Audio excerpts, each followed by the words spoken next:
사무엘상 21장 10절에서 15절까지 말씀입니다. 10절에서 15절 한 절씩 읽겠습니다.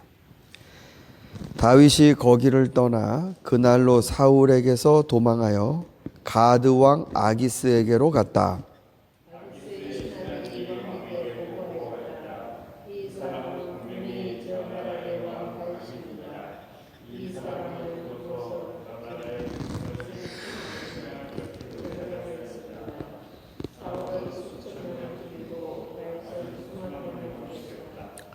다윗은 이 말을 듣고 가슴이 뜨끔했다.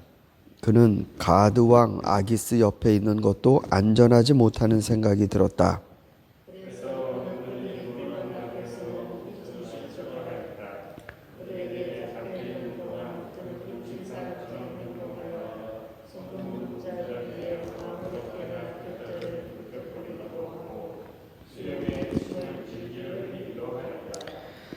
그러자 아기스가 신하들에게 소리쳤다. 아니 미친 녀석이 아니냐? 왜 저런 자를 나에게 끌어왔느냐? 나에게 미치광이가 부족해서 저런 자까지 데려다가 내 앞에서 미친 짓을 하게 하느냐? 왕궁에 저런 자까지 들어와 있어야 하느냐? 아멘. 네, 놉당의 아히멜렉에게로 도망을 쳤던 다윗이 거기에서도 또 도망을 치게 됩니다. 근데 이번에는 이스라엘에는 더 이상 이제 안전한 곳이 없다라고 판단을 했기 때문에 아예 자기가 전쟁에서 맞서 싸운 원수의 나라로 도망을 갑니다. 그러니까 자기의 나라보다 원수의 나라가 더 안전하겠다 싶어서 도망을 간 거겠죠. 이스라엘의 진정한 영웅이자 사울의 충신, 그 사람이 어떻게 이렇게 도망치게 되었을까? 지금 영적으로 이스라엘은 전혀 복받을 상태가 아닌 것 같습니다. 자, 이제 다윗은 가드 땅으로 갔는데 가드는 또 특별히 우리에게 기억이 있는 곳입니다. 여러분 골리앗 기억하시죠?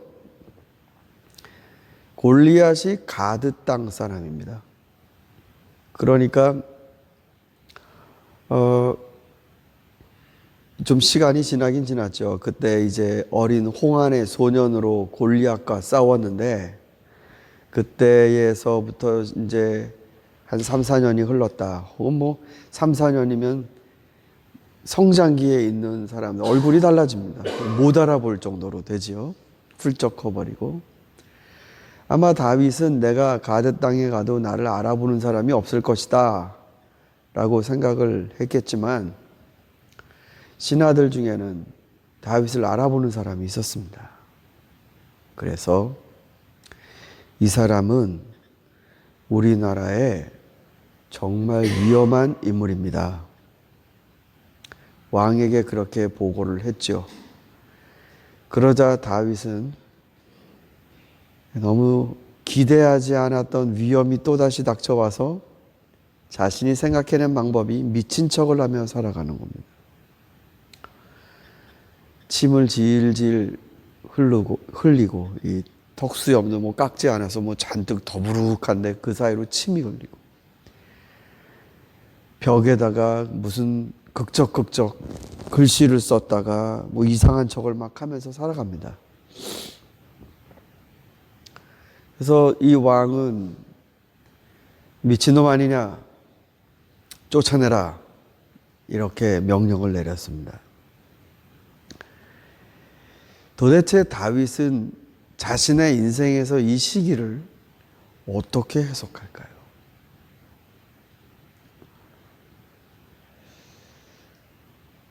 왜 이런 일이 자신에게 벌어졌다고 생각할까요? 아니, 벌어진 건 벌어졌다 치더라도 도대체 이런 삶이 나에게 무슨 의미가 있을까? 자기의 땅에는 더 이상 안전한 곳이 없고 적국에서는 미친 척하고 살아야 된다면 이 사람의 앞으로의 인생은 희망이 없지 않습니까?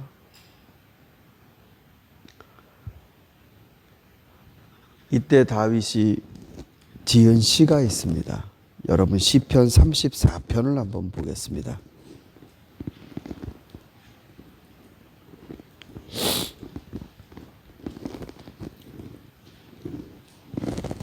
(6절) 말씀.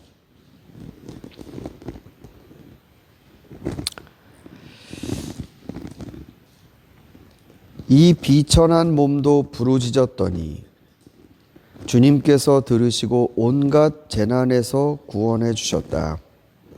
주님의 천사가 주님을 경외하는 사람을 둘러 진을 치고 그들을 건져 주신다.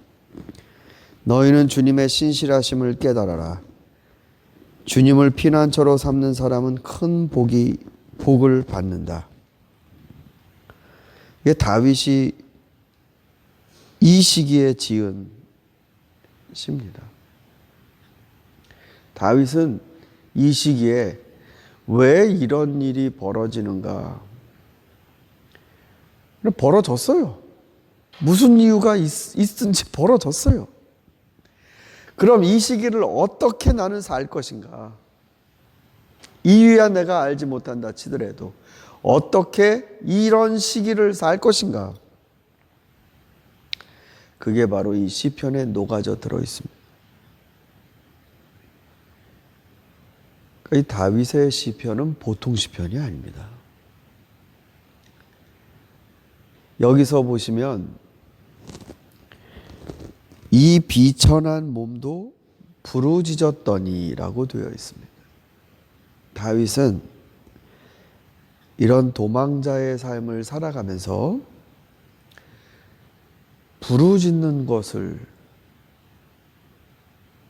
이게 배웠다고 그럴까요? 아니면 이 사람은 부르짖는 것밖에는 이제 방법이 없습니다. 부르짖는다. 하나님께 부르짖는다.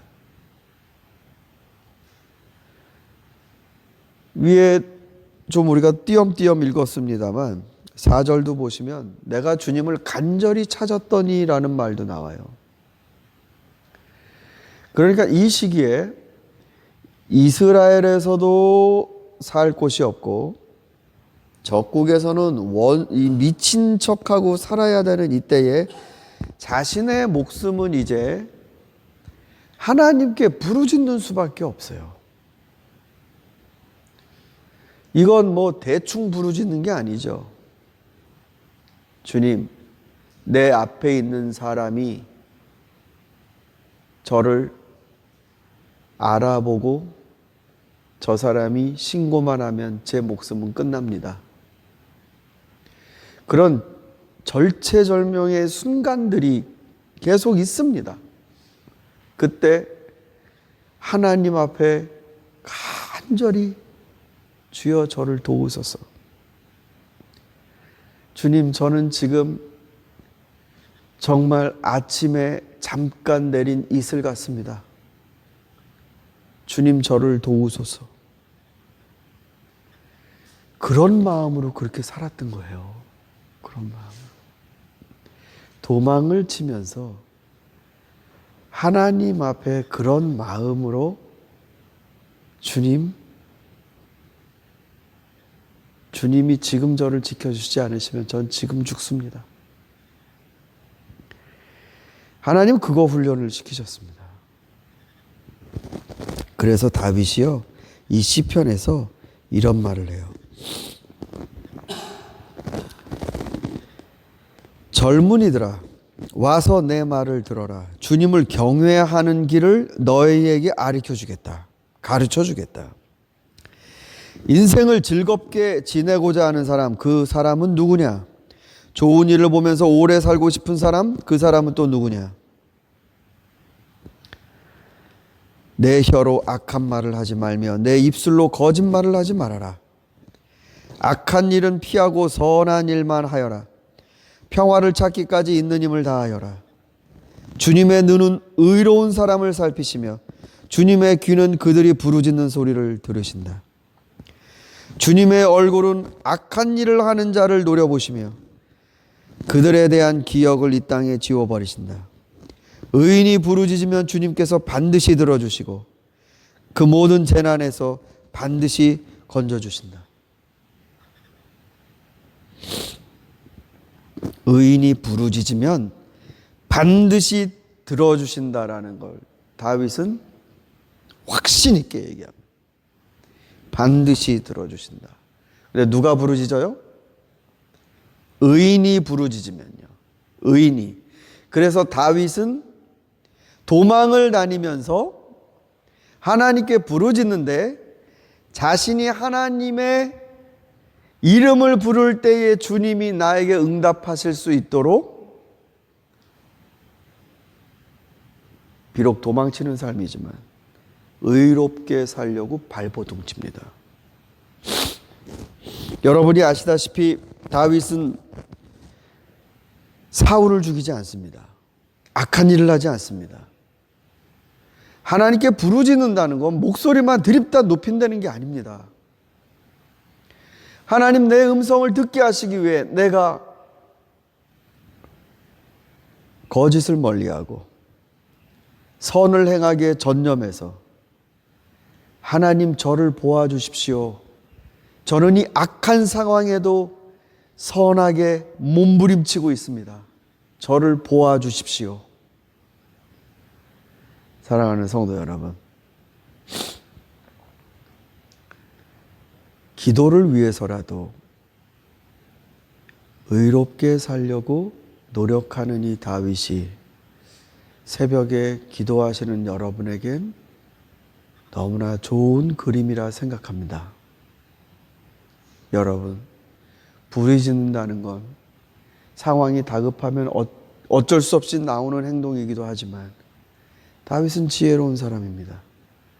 하나님을 내가 끌어당길 수 있는 방법을 계속 생각했어요. 하나님이 나를 보아주실 수밖에 없는 방법을 계속 생각했어요. 그가 선택한 게 의롭게 사는 것입니다. 하나님 나를 들어주시기 위해. 여러분이 누구를 위해 중보기도를 하십니까? 간절히 치료받기를 원하는 사람이 있으십니까? 간절히 변화되기 원하는 사람이 있으십니까? 하나님 여러분을 듣기 위해서, 하나님이 여러분의 기도를 들어주시기 위해서 여러분 선하게 사십시오. 의롭게 사십시오. 손해를 보더라도 악에 악으로 응수하지 마십시오. 여러분이 칼 한 번 휘두르는 것보다 내가 내 승질 한 번 부리고 거기에서 칼 한 번 휘두르고 거기서 죽는 것보다 참고 하나님을 의지하면 하나님이 휘두르시는 칼이 있습니다. 하나님이 악한 걸 다스리시는 법이 있습니다. 다윗은 지금 그걸 끌어다 쓰는 겁니다.